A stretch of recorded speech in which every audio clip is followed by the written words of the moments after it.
Hello everyone, welcome to my channel and welcome to this new video.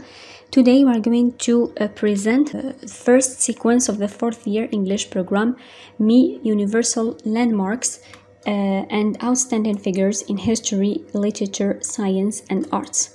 So I'm going to present the project announcement, the initial situation and the sequence plan, and of course I'm going to explain to you what each title refers to, especially for novice teachers. We start with the project announcement. So we have three terms, so we have three projects. I don't know whether it's going to be omitted this year or no, but anyways, the project is actually necessary and compulsory in each term, at the beginning of each term. So the first term project title is going to be about designing a brochure in which your pupils are going to stick some descriptive texts and some pictures about famous monuments and touristic places and outstanding figures in Algeria in the fields of history, literature, science and arts. So you have to explain to your pupils what is a brochure, with what we call in Arabic al-matwiya, and you just have to give them simple instructions. You have to prepare matwiya, a brochure. It should be attractive with, of course, a lot of colors. It should be well presented, well sticked, and you just have to write small texts that actually describe the pictures of some beautiful places in your country and some famous monuments, and of course some outstanding figures. Of course, you have to explain to your pupils what we mean by the fields of history and literature, science and arts. If we talk, for example, about the field of science, you're going to mention Habba, or you're going to mention Bourwis. If you talk about art, you're going to mention Inspector Tahar, or you're going to mention some singers, why not, some actors like Rouishid and so on. In literature, of course, I'm going to mention some writers like Muhammad Dib and so on. And in history, of course, I'm going to mention the famous historical figures, for example, Ardud al-Mahidi, Amir Abdel Qadir and so on. So you have to explain very well the content of the project. And of course, you're going to set a deadline, a date of submission, so that I'm going to prepare for it before. And you have to, of course, design the groups and design the task of each member of the group to be organized. They're going to select the landmark or some landmarks they want, some historical figures, and of course they select the materials they're going to use. Of course, you're going to guide them. So you write the project announcement on the board. They're going to write it on their copybooks after flipping a paper, of course. After the project announcement, we're going to move to the initial situation. So the initial situation should be written on their copybooks. Of course, you write it on the board. And what is the initial situation? It's al-wadai al-intilaqiyya, and they already know what is al-wadai al-intilaqiyya in Arabic. So you should explain to them that is a problematic that they're going to face.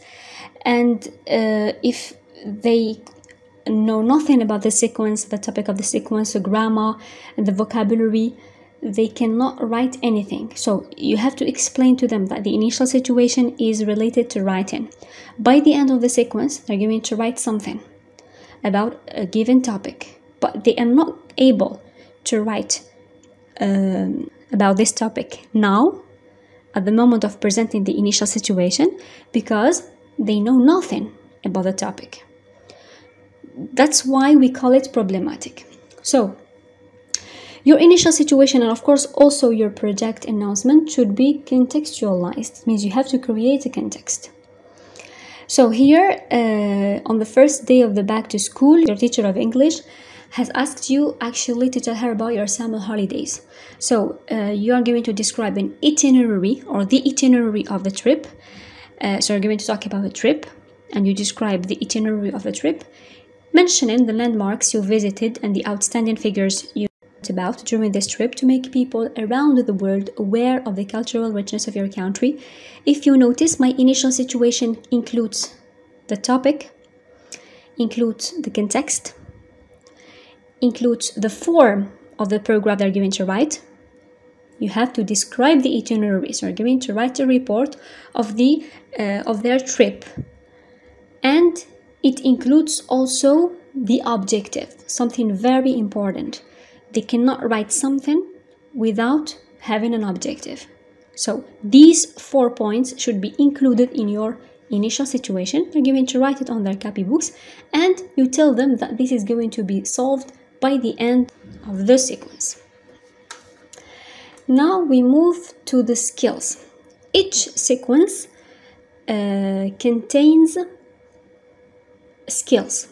It means we are going to teach our pupils grammar and pronunciation, which are considered as sub-skills, and we are going to teach our pupils listening.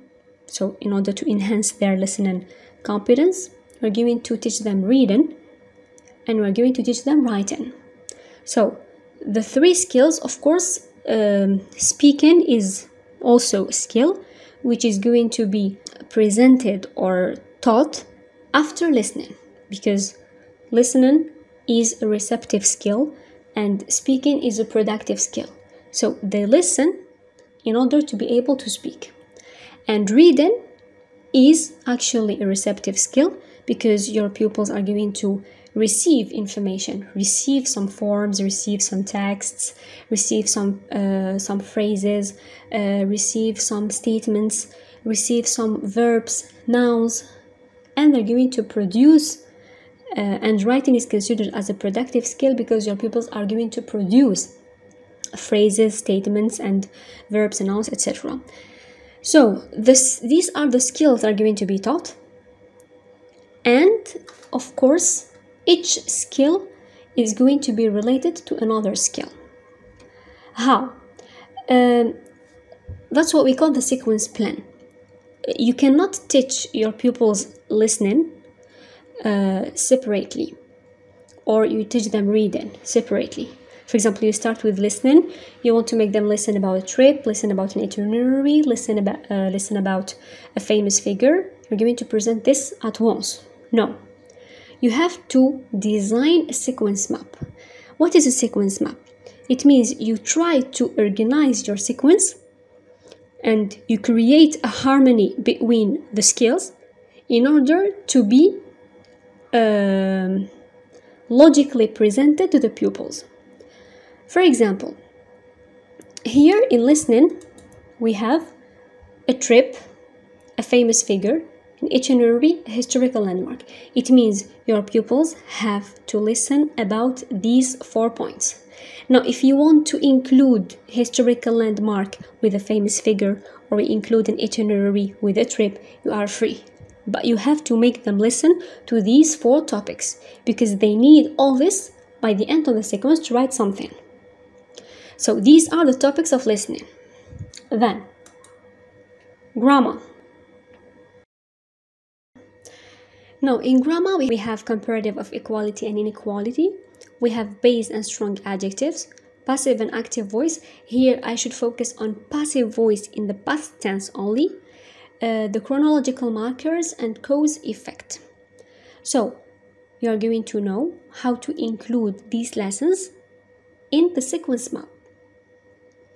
So, concerning pronunciation, we have 2 lessons of pronunciation. We have diphthongs and we have consonant clusters. Now we move to reading. We have the text of Muhammad Deeb available on the book, and we have the Great Mosque of Tlemcen also available on the book. Here I have a remark. If you want to bring your own text, you're free. If you notice that the texts of the book are just boring, you can write your own text or bring your own text. You're just free. And you have in writing, you have 2 lessons. I learn to integrate and I think and write. Here I should mention the difference between I learn to integrate and I think and write. The first one is going to be done in a group work, and the second one is going to be done in individual work. So in I learn to integrate, you're going to ask your pupils to describe an itinerary, and the form of the writing is going to be a paragraph because it's going to be a report. And in I think and write, your pupils are going to write an email. So the form is very important. They're going to write an email about a famous Algerian writer or a famous historical figure. So here, now that we know what to teach, now comes the how. It means, how am I going to teach these skills? Am I going to start with writing? Am I going to start with reading? Am I going to mix grammar with pronunciation? It's like there should be a sequence map or sequence plan. So in my sequence map, I have actually mentioned the skill that I'm going to teach in order, the framework, and the objective. The skill, I have already explained to you what is a skill. Reading is a skill, writing is a skill, speaking is a skill, and listening is a skill.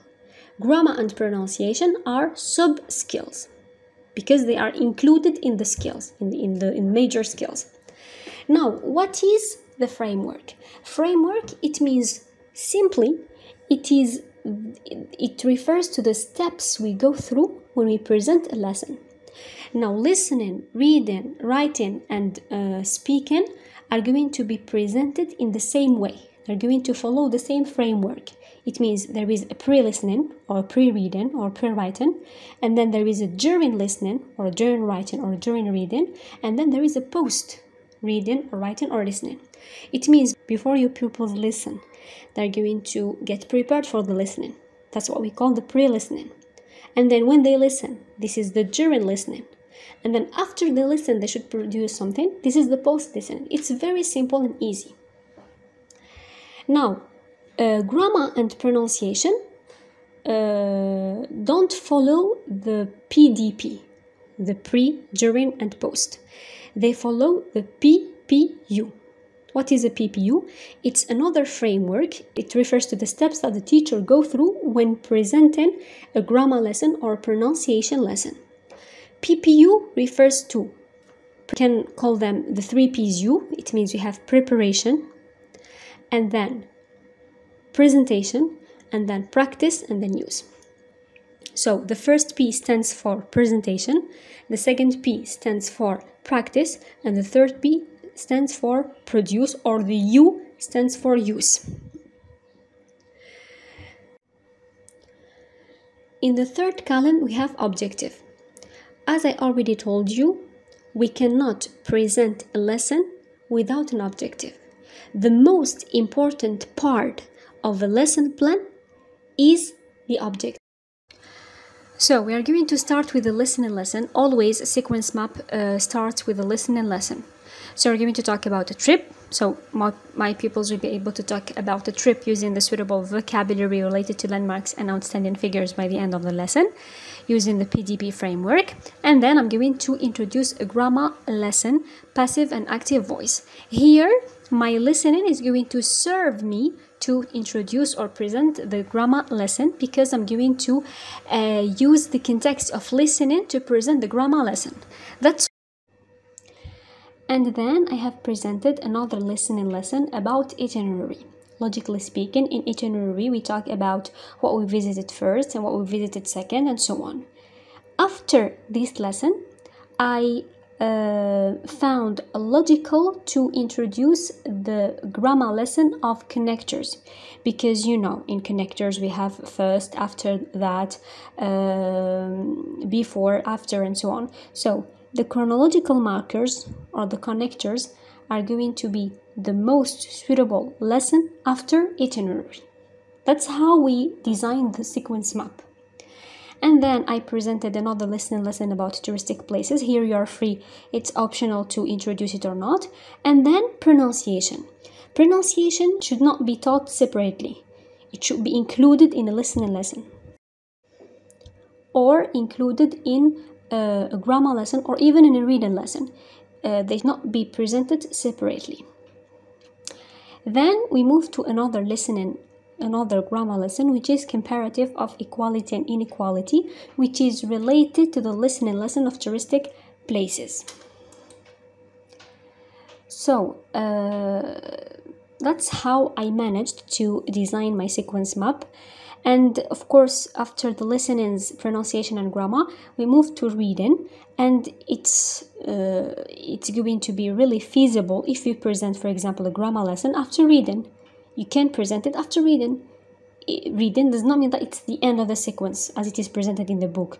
You can present a listening lesson, then a grammar lesson, then a pronunciation lesson, then a reading lesson, then a grammar lesson, or even a pronunciation lesson after reading.